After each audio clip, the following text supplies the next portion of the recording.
What is going on, guys? Welcome back to the Cinema Wave podcast. Today we are covering Nicolas Cage's The Surfer, and I am one of your hosts today. My name is Zach Miller. I'm also here with Sean Villa, my other host. What's going on, everyone?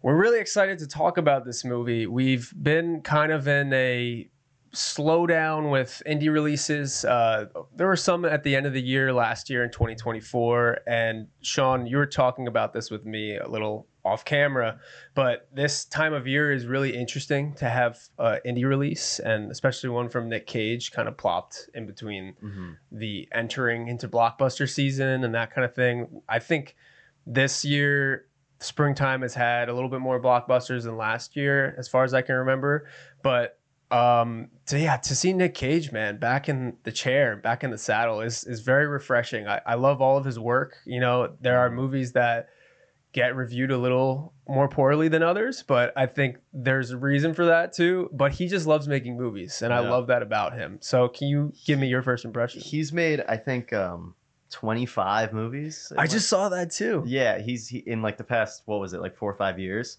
So this is a guy that, is just like obsessed with making movies. He's always working with like different people, different directors, making all sorts of different stuff. Genre-wise is sort of all over the map. At the start of his career was almost like a romantic lead, and then kind of transitioned into being like an action movie drama guy. Now he's in like a very avant-garde space, which he has been for like the better part of a decade, I think. And I'll just come out of the gate and say it. I'm a total Cage head for like these new movies, this new like wild side that he's kind of letting out. Specifically, Mandy, I remember a couple of years ago, was like this weird like neon punk rock kind of movie that was just like one of the strangest things I had seen at the time.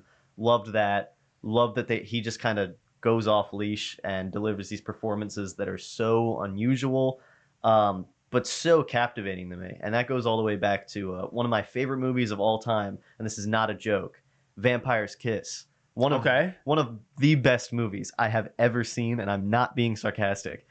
His performance in that is mind-blowing. And ever since I saw that movie, I know that this guy just has like a secret special sauce.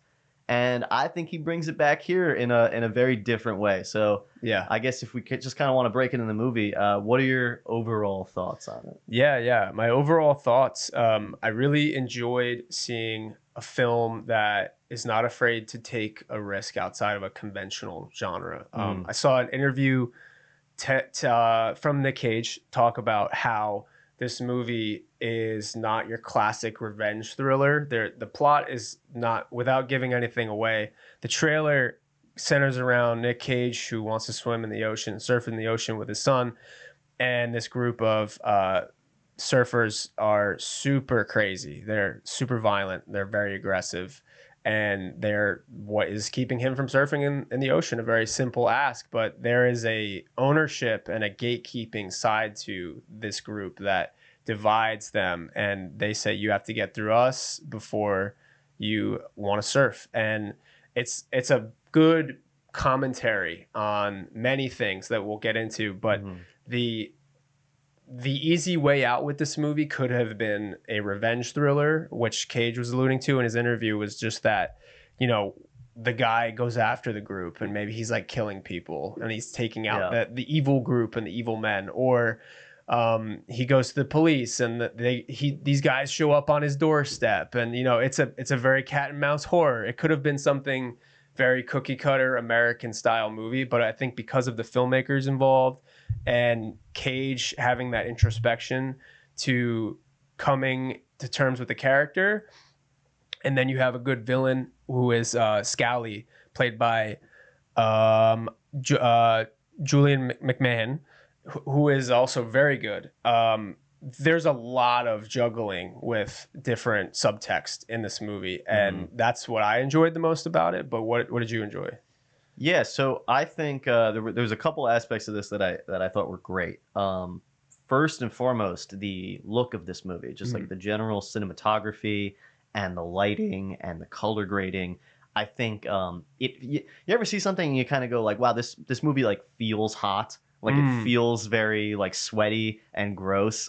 This movie does that for me. It feels, everything kind of looks saturated and beachy and wet, but also kind of like that nasty like a dumpster on a beach smell, and I could Yeah. see that, and I think that's something that just like really impressed me out the gate. Um, I talked about Cage already. I think he's great here. I also agree with you. I like that this is not a movie about Nick Cage like kind of getting revenge on a bunch of teens that have wronged him, because that feels like it would be not traditional, but traditional for a Nick Cage crazy movie. Yeah. And this isn't that. It's actually quite the opposite for a lot of it, where it's sort of it reminded me a bit of a Safdie Brothers kind of story, where it's someone in like a very mundane situation that just keeps getting out more and more out of control, and spiraling into this like craziness. He's sort of a loser for a lot of this movie. He's like just stays in this parking lot, will not leave, is sort of neglecting his son for this house, this grand aspiration that he has. And I love that they're tying that into this oppositions, the antagonist Scully, as you mentioned, and his group of I think they're called the Beach Boys in this movie. Oh yeah, the Bayboys. The Bayboys. Oh, the Bayboys. Thank you. So they sort of represent this like idealized masculinity, and I like that that's like an element of this movie, is they're all talking about like how to like bring men up and like make men be men, and then juxtaposing that with like the failure of Nick Cage's character as a father. So the subtext, as you were talking about, I think is really interesting here. I also think that there's occasionally a conflict in what the movie's saying or the like main theme that it's trying to get across, because there's a lot of things about like trauma and like your childhood and kind of like harkening back to like the place of where you're from on like a more literal level, and like a meta level. And then I also think that there's everything about masculinity, but there's also something about fatherhood and the past leading into the present, and you know, there's a lot of different conflicting or possibly complementary things in here that I just haven't wrapped my head around yet. But if I guess if we want to kind of like segue into those themes, like what sort of pulled at you in those? Yeah.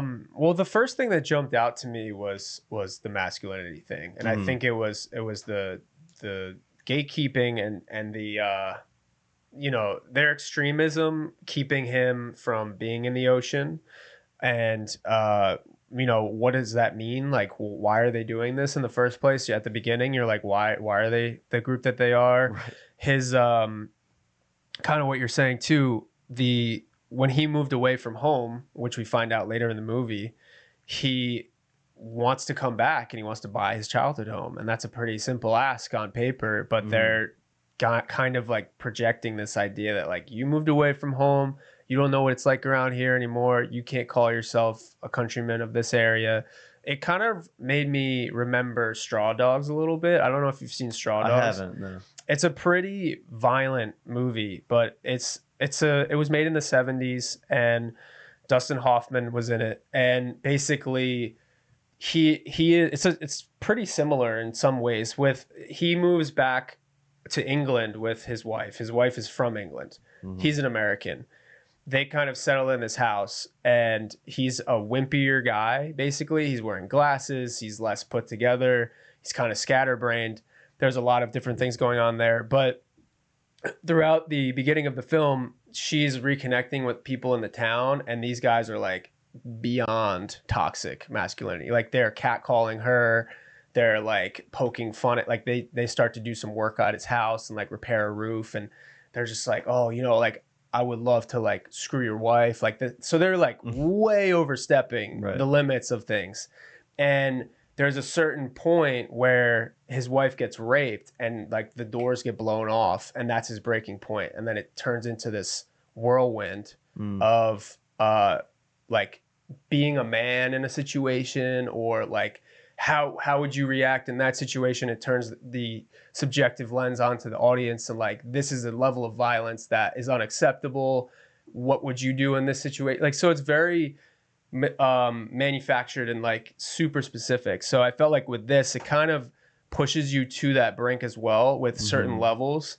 And Scally gives so many tests to Cage throughout this movie, and he's trying to be like, well, join us, or you gotta go, or you can kick rocks and get out of here. And Cage is discovering how people are pillars in the community. They're tied to this group, and like, they're trying to gaslight him into like, oh no, I didn't see you today, or you didn't give me the watch, and like Right. this kind of like they're trying to force him out in every way possible, physically, mentally, and break him to either get him the hell out or join us, but that's the only way you're going to get in the ocean. So there's a lot of like symbolism in those moments. But yeah, I mean, the masculinity and like being a man and like doing what it means to be a man, and the fact that it was a son and not a daughter for his relationship, and like the morals that you want to pass on to your children, like that kind of thing, was very different. And you know, we don't see a lot of that coming out of movies right now, and I think we need to get back to the symbolism behind our films instead of just the popcorn message on top, you know. Yeah, I agree with most of everything you just said. I think that the this like revolving theme of masculinity in this movie, you know, I think it ties to what the surfing means. I think like we can't really talk about like what this movie means to us without having like a subjective view of the surfing itself. Because even Nick Cage's character, I don't believe is ever actually named. I don't think he's given a name I think he's just referred to as the surfer in the credits. So obviously surfing is such like a pivotal part of this movie. And you could look at it in a kind of comical way where on the surface it's just a guy who just wants to surf and the world just doesn't want to let him. And like you can look at it as like a weird absurdist comedy in that way. Or you can assign meaning to the act of surfing and to the ocean and what it represents to him and to his son and his family and the legacy of the town, whatever. I personally kind of just see it as like, I guess, freedom. It's just something where he's like at peace. He just wants, it connects him to his past and to his people and his place, right? And he just wants to get back out there, but life is sort of in the way for him. And I like that the obstacle in the way is kind of representative of this idea of masculinity to him. Because he's a father and he wants to bring his son out to this place where he feels comfortable, and he's being blocked by a group of men that represent like this opposite idea of what being a man is. Yeah. So you could look at the movie with that interpretation as it's just a movie about a father who's trying to break away from this like cultural root that he has to, you know, be the man that he wants to be and enforce that on his son. But it's, you know, I think it's a little more complex than that. And I think like, I'll fully just cop to the fact that I don't totally know what I think this movie is truly saying.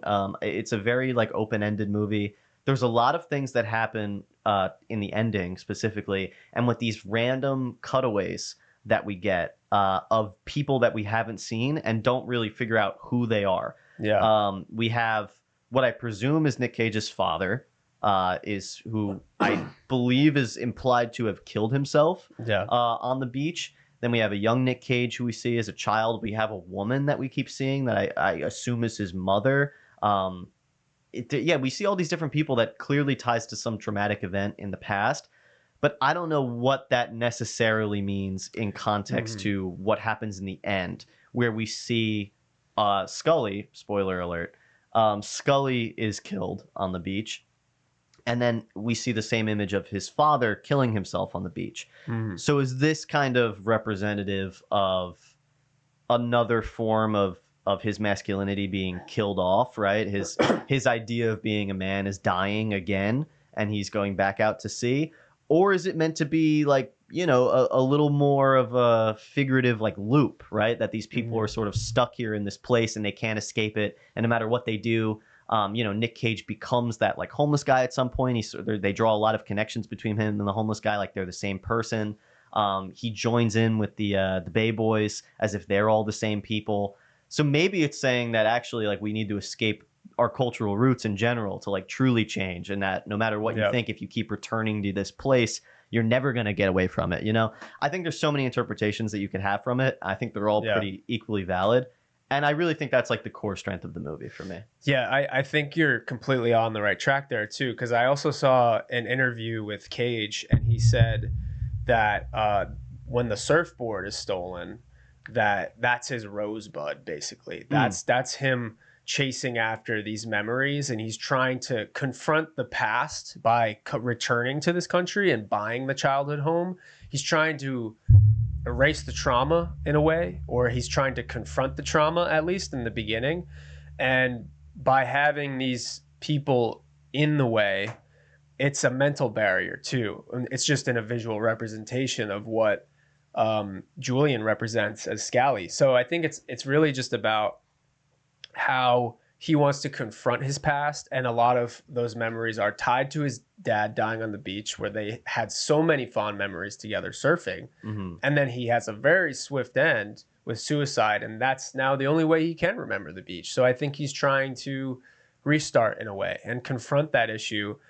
If he wants to go by his childhood house, he probably wants to start over in a new ways. He probably assumes, it's not fully explained, so it's kind of like filling in the dots a little bit, like you're saying. But you could assume that he's trying to return to confront those issues, and make new memories and try and give a restart. And because he loves this area, he loves surfing, he loves things that make him at peace. But there were so many traumatic events that disrupted that he wants to make his own peace with and kind of refresh that. But yeah, a very, very well thought out movie. And I think a lot of the negative reviews for it so far have been because they didn't find that introspection to it. And they didn't find that surface level. Like, yeah, he goes through a lot of crazy things. He encounters some pretty rough people. If that's how you want to look at it, that's a fair conclusion. But I think it's also, to your point with blockbuster season and the type of movies that are in theaters right now, a lot of people are coming out of the Thunderbolts or just the superhero movies in general, or an action movie like Mission Impossible is coming out soon. So people are not necessarily tuned to this. Like, I have to study this a little bit deeper, you know, like I think that's kind of something American audiences are slowly losing until these couple indie films come out of the woodwork and they're coming into studying. I think it's a weird spot to drop it. We were talking before the podcast about how I think I might even say this might be one of the most overlooked movies of the year, just because I don't think people are in the right mindset currently in the theater experience to go and see this movie. Like you said, we have Thunderbolts out, we have the Minecraft movie out, we have all these different blockbusters and action movies on the way. And this is a movie that is super avant-garde, super weird, has a like crazy lead performance, is shot in a strange way, is made with a low budget. It's basically in one location for the entire time. And it's a movie that is not clear what it's about. And, if you go and see Thunderbolts and then come to this, it's like, you're in a completely different ballpark. I don't want to blame American audiences generally. I just think it's in a weird spot. I think the release of this movie is in a strange place. There are limited showings, as we were talking about, at least in this area. And yeah, man, I don't know. I think it's just in an odd spot. I think that given time, maybe on like streaming, this will get a little bit more attention. Right now in theaters, I don't know how well it's doing. Do you actually have any knowledge on that in terms of like if it's succeeding or not? I don't have the performance of the box office yet. I've only the only thing that I can track at the moment is that 20,000 people reviewed it on Letterboxd, and it's not that many. Not a lot, yeah. And I didn't expect this to be a swift 100,000, right? Like, but it's pretty low, and I think it goes to the what you're saying about the release.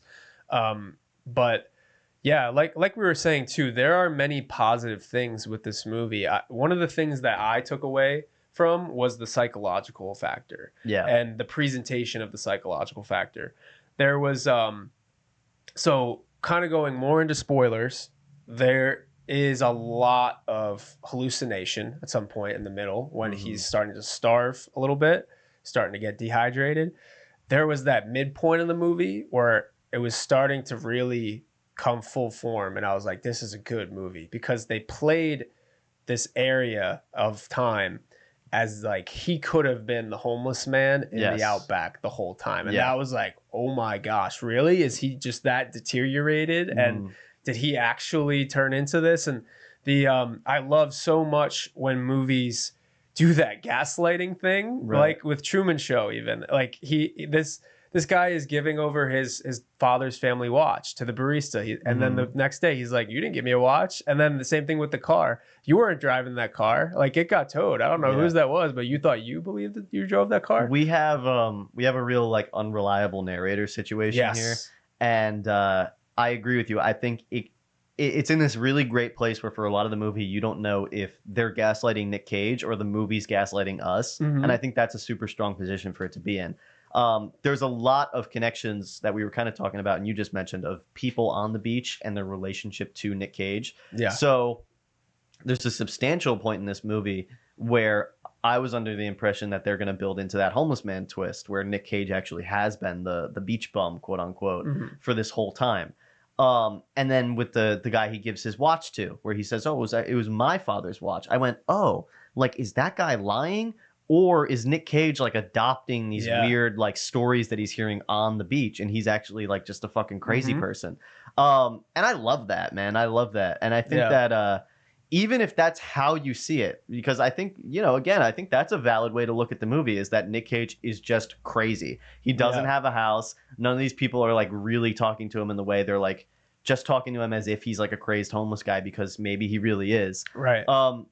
You know, you said in one of your points earlier that there's a lot of people that you don't think love the movie because they're not looking at it in this like figurative way that we're kind of trying to interpret it. And I feel like even if you look at it as everything sort of being not necessarily literal, but not as like metaphorical, right? Of just it's sort of this psychological thrill ride. I think it's equally entertaining. I think it's really fun. Again, like the way that the cinematography elevates it, I think is great. There's this one sequence in a parking lot that I adore where he comes out of the woods, and I believe they're using like a fisheye lens, and it's sort of like zoomed out, and he's walking around and we're like following him almost in like a what do you call that? Like a rig? Oh, like a snorri cam? Yes. Yeah. So they have that like behind him, and he's walking up to people like, hey, you know, what's going on? He's just like in full Nick Cage crazy. Yeah. And I think that's fantastic. Right. And just like even that part too, you're like, oh my gosh, did he actually have a meltdown? Is he actually just a poor guy that's been stuck on the beach ever since his father killed himself? And he's like, no, I'm the successful American. Like, are these his dreams that he didn't get to achieve, and he's been a homeless man this whole time? Or is he actually real, and like his dreams have been partially realized, but he's actually just here? Like, so, and then also having it in one location, there's no way that we can validate that the broker exists, or that his childhood home, we see it from afar, but we've never actually seen him be in there yet. You know, like there's all these things that, because they bottled us up in this isolated environment, we can't validate him, and we can't vouch for him, you know, being an actual real successful American businessman. And that was just some of the best stuff for me. And I just really loved that the director even said too, sometimes it's better to leave places in memory where they've been idealized. When you return, it can overwrite the nostalgic image. So he's kind of talking about like how even what we were saying earlier, he's coming back to this area. He's trying to deal with all of his confrontation. Then he hits a massive brick wall, which is this guy. He just totally didn't anticipate that. And sometimes in life, you'll get these extreme circumstances where it does challenge your own morals, and it does challenge your own ethics and how you're going to handle a situation. This is obviously very extreme. Like this is very rare to happen. But I think that's another nice manipulation that this movie caters to in that way. Yeah. And, you know, I haven't heard that quote about this movie kind of being reflective of memory or like tainted nostalgia, I guess. And I love that reading of it, too. I guess that's all kind of just to say that this is a movie that has a lot going on under the surface. And I think you could walk away with all sorts of different interpretations. And I don't necessarily think that any of them are wrong. And that's sort of rare in a lot of modern movies. There's not too many that I've seen that come to mind recently that I've walked away from with the same level of, this movie could be about like 8 things. And I think all of them are like a decent takeaway. And it really just depends on who the subjective viewer is and how you walk away from it. You know, we're talking so much about how like big and grand the ideas of this movie are. But I do want to look at just how small scale it is. Yeah. And talk about the absurdism and the humor in this movie. I think this movie is so funny. Yeah. At certain points, and that's not something that we've like really touched on. And maybe if you're just going off of our discussion, you wouldn't think that this is a funny movie. Yeah. But this is like some of the best laughs that Cage has been able to give me in like a couple of years.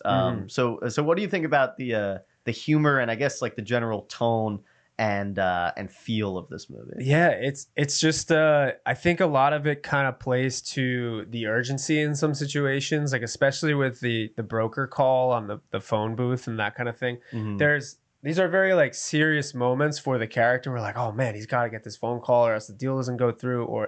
And then just some of the reactions from the people are just so like out of left field, and you're like, oh my gosh, like what is this guy going through? And he has to deal with all of these boneheads, and he's trying to make some logic out of it, and he's also just like baffled like we are, and he's like, what is going on here? Like this is a simple ask. I'm trying to think of, like, I was so focused on the serious elements, and I did have so many laughs. I just can't remember the laughs. But yeah, Well, give me some of your favorite parts. So I don't even know if this was intentional in the movie. I feel like it might have just been a freak accident. But one of my favorite recurring gags in this movie, I guess if you can even call it that, is that there is a fly around Nick Cage for like 80% of this movie. Just constantly there's a fly, and it keeps landing on him, and like it's like always like right by his eye. And as he's like giving these crazy monologues where he's panicked, he's always just going like, and he's like slapping the fly away from him. And I love that. I don't know. I don't know how you would even like go about doing that. I just recently learned that sometimes movies have like fly trainers, which is insane. But maybe they like covered him in shit, and then they just like had flies always around him because he actually smelled. That's my headcanon, that he was really walking around as like a smelly maniac on set. But I love that. And then I love his performance. I think he does such a great job of just seeming miserable in the funniest way to me. He's just always doing these faces that are just like so Nick Cage, where he's just sort of like gazing off longingly and like, making like these really stupid, like exaggerated theater actor faces. And I love how like comical the bullies are. I guess like the Bayboys are so ridiculous, and they're like these like young like handsome guys. Just jocks, and they're running around and like and they write is kook a slur? I don't even know like what that means. It's like an Australian thing. Like crazy guy. Just like nuts, but like him standing in front of the car doing that face, just like looking at the sign on the car that they sprayed into it. Getting like bullied by like even like the cop is mean to him. It just builds into this situation that is so absurd and like so ridiculous that it becomes funny, even if it's like on paper not. And that's a really hard thing to do in writing. And I think all of it just comes together and really sells it for me. Yeah. And even a more recent comparison I can give it is, it's probably not as extreme with the graphic sense, but the substance even kind of reminds me of a little bit of a parallel. Like there's just all these gags that he has to go through, like the dog shit in the water fountain, or the phone call at the pay phone. The car gets towed, the phone is dying. He has to eat the dead rat when he's starving. Dude, how did we not bring up unbelievable? And it's just like, these are extreme circumstances, and you're like, oh my gosh, what is this guy gonna go through? And it's comedic, because honestly at the end of the day he does just have to go home. Like he could just leave, he could just walk home, he could just go home. But the story is so fixated on like, no, I'm gonna stand my ground, I have to be the bigger man than the violent man, and that kind of sense. And he is like, I'm not going to give in to your ideals. I am going to surf there with or without you, and you're going to have to kill me to do that kind of thing, like in that sense. And but they push him, and they give him all these tests, and they put him through these dire circumstances where he has to adapt in that kind of sense. The level of sort of debauchery that he's brought to in the end of the second act, early third act of this movie is so insane, and sometimes so gross that it also becomes comical. Like the like dirty piss water that he's drinking out of the bathroom is disgusting, but he just like refused to eat that watermelon earlier, so the man's got to drink something. He leans over and is drinking like a puddle out of the ground, and there's like cigarette butts in it, and you're like, oh my god, dude. And the whole time you're like, why would you not just go home? Yeah. Like, why would you not leave?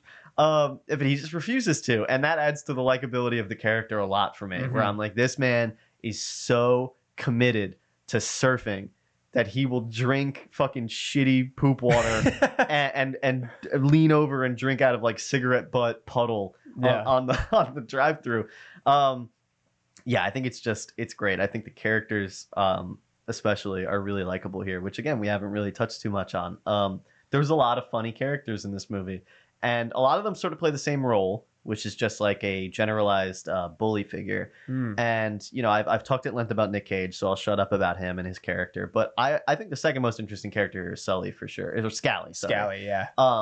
Scally is such a weird guy to be in a movie like this, and I think he really works with it.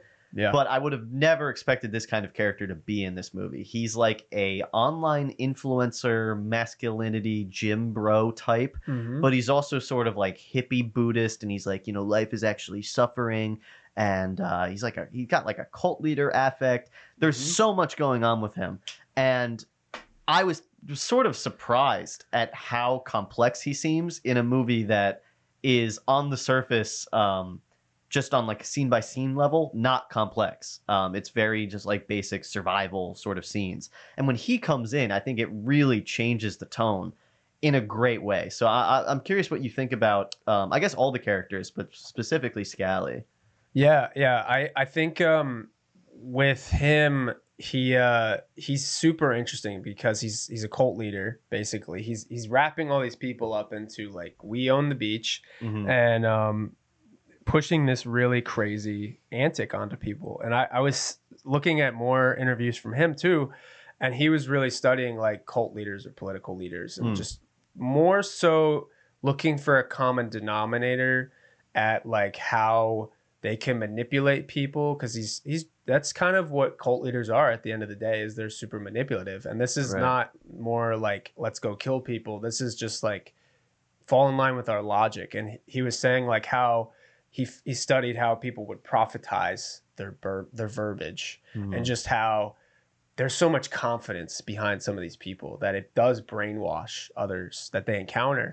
So I think it's really just his idea of masculinity, and just this, he finds a sense of peace in the middle while he goes through suffering to get there. Like he has to go through the suffering in order for there to be peace, and then he feels like there won't be any more suffering. Like it's a very interesting dichotomy. And you know, something that I thought was crazy fascinating is it's like a throwaway line almost, and it's right at the close to the end of the movie, where there's this brief sort of controversy with Nick Cage after he joins the Bayboys, where they're talking about that he used to hang out with what I think is implied to be a minor, and like sleep with a young girl, and that's just sort of dropped there, and then not too much comes of it.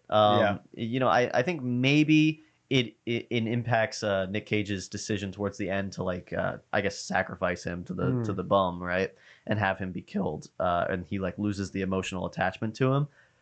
But I think generally Scally as a character is given so much more detail and complexity than was required, and it makes me think that everything that they're talking about with like what this sort of cult of personality is essential to what the movie has to be about to me. Because otherwise I don't see why you would drop so many details and so much just foresight into who this guy is and his background and the way he acts and the way he's brought all these people in.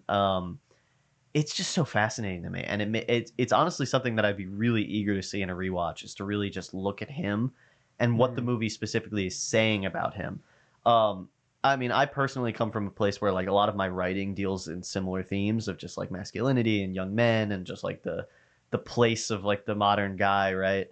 But you know, I'm not totally sure what this movie's saying about it, because it's at once saying that like some of his stuff is working because Nick Cage joins him. You see that really he was looking out for him all along, kinda. He was like pushing him. And you don't know if that's meant to be taken as like a manipulation tactic, or it's like a freeing, like, oh my God, like I actually like am able to surf now. I have my boys, I can hang out. Yeah. You know, it's like in this weird place, and I would just I would love to do like a deep dive on that on a second rewatch I and think focus more it's on it. yeah, absolutely. I think that like if I watch it again, just thinking off the top of my head, I think that his representation is he found a middle ground where it works for him, but it doesn't work for everybody. You know, Hmm. like it's like that's his version of peace and solitude and like he's trying to project that onto other people with his influencing and like, you Right. know, accepting people into the cult and like you're out of here or you're in our group, like that kind of thing.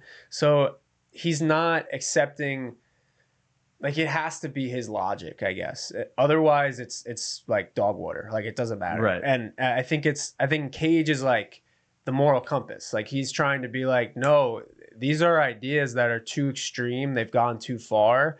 Same thing with like the minor too, is like, okay, he found peace in sleeping with a minor or sleeping with a young woman.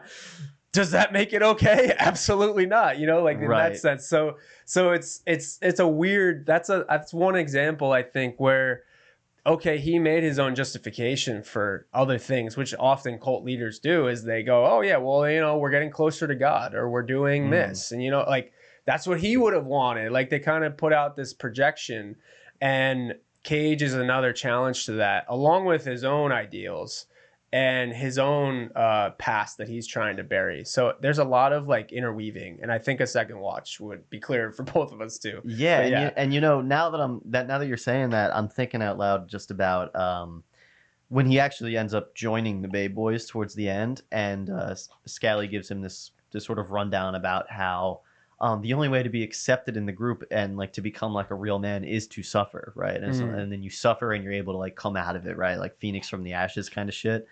And now I'm thinking that maybe you could look at that as being literal, that he was really trying to help him, or subconsciously or consciously was really just trying to break him down to a point where he could be manipulated. And mm, that's what the suffering is all about. Is that it's given to you as this thing that's going to make you stronger, but really it's just about making you so vulnerable that you're willing to listen to this guy's cuckoo ideas, right? mm. Um, you know, it's just smart writing. Yeah. It's something that seems such a silly, dumb, crazy movie, but there's smart things going on under the surface, and it's having interesting conversations about all sorts of shit.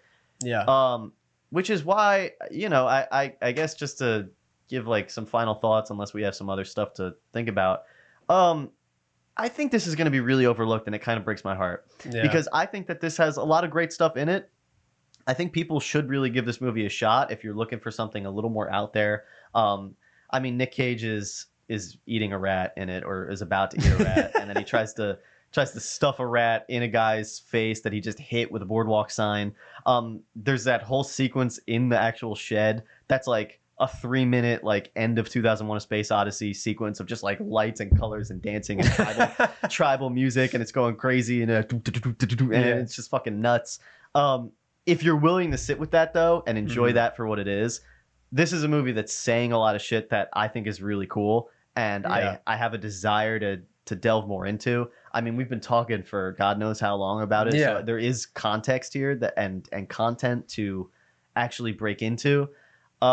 Yeah, man, I kind of loved this movie, and I think I could love it even more if I go back to it. So overall, I would just say like this was a great time for me. Yeah, absolutely. I would also to add off of that, it wasn't a hard pill to swallow at No, any point. It was those messages kind of came through at the end when you're thinking about it more, and like the couple of days after that, after I had seen it, I was just like, oh wow, there were a little bit more complexities, and then listening to their interviews too, and their target points that they were trying to hit with the approach to the movie was like, whoa, okay, I didn't even think about that scene like that, or wow, okay, there was a more of a thought behind the gag than mm, just the gag itself, you know. So there, it's a smart movie, and it's not something that will hit you over the head with a sledgehammer of violence. The substance does that sometimes, yes, you it know, does. and that for good reason. But you know, I can see this film doing better on streaming. Hmm. That being said, I do, you know, I advocate for theatrical experiences, but I think that this is a movie that people were kind of a little afraid to go see as a gamble in the theater. But I think it will have a better viewing in streaming. But it's just some facts I found on the film too. Yeah, hit me. Where the film was mostly exterior and on one location in one area primarily. There was only 2 builds. It was the bathroom and the in the parking lot and the sanctuary shack on the beach. It was filmed in Western Australia on Yallingup Beach. I was trying to pronounce that. So this actually was shot in Australia? Shot in Australia, yep. And there was some other article stuff I found, but they did go through an Australian tax incentive, so they have good tax incentives down there. I'm glad that other parts of the world are doing tax incentives, and the U.S. is Jersey's got the real tax incentives. Jersey's flirting with it. You guys should, if any filmmakers are watching this, you come shoot your movies here, man. We got all sorts of shit. We got beaches. We got some great beaches. And we got exactly. I know. I want to talk about what the surfer version of New Jersey would be. Right. The director, Lorcan Finnegan, is an Irish director. Nick Cage is an American actor. He's coming into an Australian setting, but there was a sense of being an outsider that they brought into this role, which I thought was very cool. And the director said, "We spent a lot of time prepping in this small town. I was there for 3 months, so I got to know everyone. Many locals appear in the film, like the guy with the little dog who sees Nick pick up the rat, owns the local hotel. The entire cast and crew were Australian except for me, Nick, and Radek, the cinematographer. And the location managers were amazing surfers. So a lot of the people went surfing on weekends, even at lunchtime. But there were sharks. I remember one lunchtime, people were going for a swim and a helicopter flew over with the siren going off to evacuate the water. There was a massive tiger shark in there. Nick and I did lessons with a local teacher at the beginning just to get him warmed up again to paddle and get up on the board. He got up within 2 hours. Wow. So go Nick Cage. Very cool. Yeah, very cool that they, Nick Cage, man, he's getting up on the board. He's like, what, almost 70, right? Or is he 70? Nick Cage? He's got to be almost there. That can't be true. He's definitely in his 60s. We could take the time to Google this for sure. Okay. I have to know if Nick Cage is almost 70. He's up there, but I'm going to say like, I don't know, 50s? Okay, he's 61. All right, wow, so I was really off. 61? He's 61 now. Damn. Yep.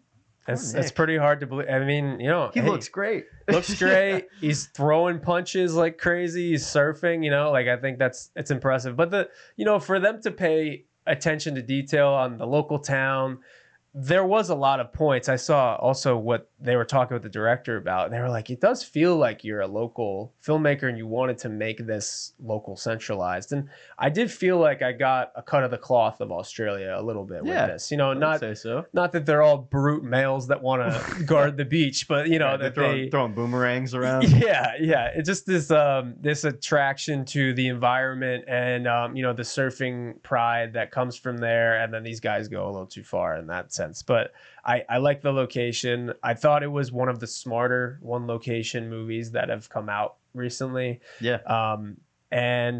So do you want to go into scores too and final thoughts? Sure. Yeah. Final thoughts are if you somehow went through this entire review and haven't seen The Surfer, which is unlikely, you should see it. I think it's really cool. If you made it this far in the conversation, clearly it's interesting.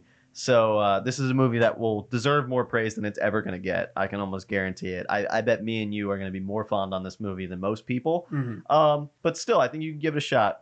For me, on my Letterboxd, I gave it an 8.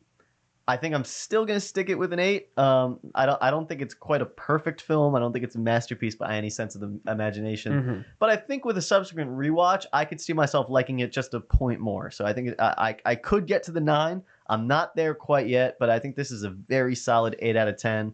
And if you know me, that's a high rating, man. This is a really good movie. I think you should check it out. Yeah, I'm right there with you, man. I think that it's not a 10. It's not a masterpiece that's like going to blow your mind and like change everything with the misleading narrator genre or like with just how they do masculinity. And like it's stuff that is just outside of the box enough where it gave me a fresh take on this interpretation, and it's got good performances that kept me engaged throughout. It's shot very well. I really liked how they shot it. The soundtrack is very eerie. That's something that I really liked about it. editing was great. The psychological leaning up in my chair while I was watching it, I was like, okay, I have no idea where this is going. This is really cool. Yeah. That all kept me like super engaged and super interested. So I'm gonna give it an 8 too. I kind of am on the same plane with you as well. Now that I have seen it once, I think it was detailed enough that you could trace the ending like giveaways a little early and like that kind of, which is cool, you know, like on second rewatches, you're like, wow, they planted that and we didn't see it in the first time. Mm-hmm. I think what could really elevate it for me is that, and I'm not going to compare it to The Shining in terms of quality, but when I watch The Shining, every time I see it, I come away with it thinking, oh, that movie was about this, and it's always completely different than the last time I saw it and what point in my life. And I think that this could be a movie where I come out with different interpretations each time I watch it. Cool. And, you know, that, depending on if that happens or not on a second rewatch, I could see that bumping it up. But that's just me. So. Yeah. No, I think it's very smart. It's very well made. And there's lots of detail in there. So I'm going to stick with an 8 out of 10 too. Cool, man. But if you don't have any other thoughts, I don't. All right. Yeah. That's it for us then on the Cinema Wave podcast. This has been a review of The Surfer. Everybody should go see this in theaters if there are screenings near you. It's definitely worth the watch. Nick Cage is one of those actors that just loves making movies and loves seeing you there supporting it. We love supporting Nick Cage too. We've loved Dream Scenario. We've loved all these other ones that he's come out with lately. But for more information on our page, you can follow us on Cinema Wave Media. We're covering news. We're covering TV. We're covering film. We've had a lot of great things come out. Last of Us is at its midpoint, mid-end. So we're covering that every week. The Studio is another thing that we love covering. It's a great show on Apple TV if you haven't seen it. Follow us on Instagram, on TikTok, on YouTube. We definitely need our subscribers on YouTube so we can keep bringing more content to you guys. We love doing this for you. So be sure to follow us. Be sure to subscribe on all of our platforms. This has been another great episode. I'm glad that we could talk about it, Sean. Yeah, but this was fun. Just signing off. I'm Zach Miller. I've been Sean Villa. All right. Well, thank you for this episode of the Cinema Wave podcast. We'll catch you next time. This is The Culture.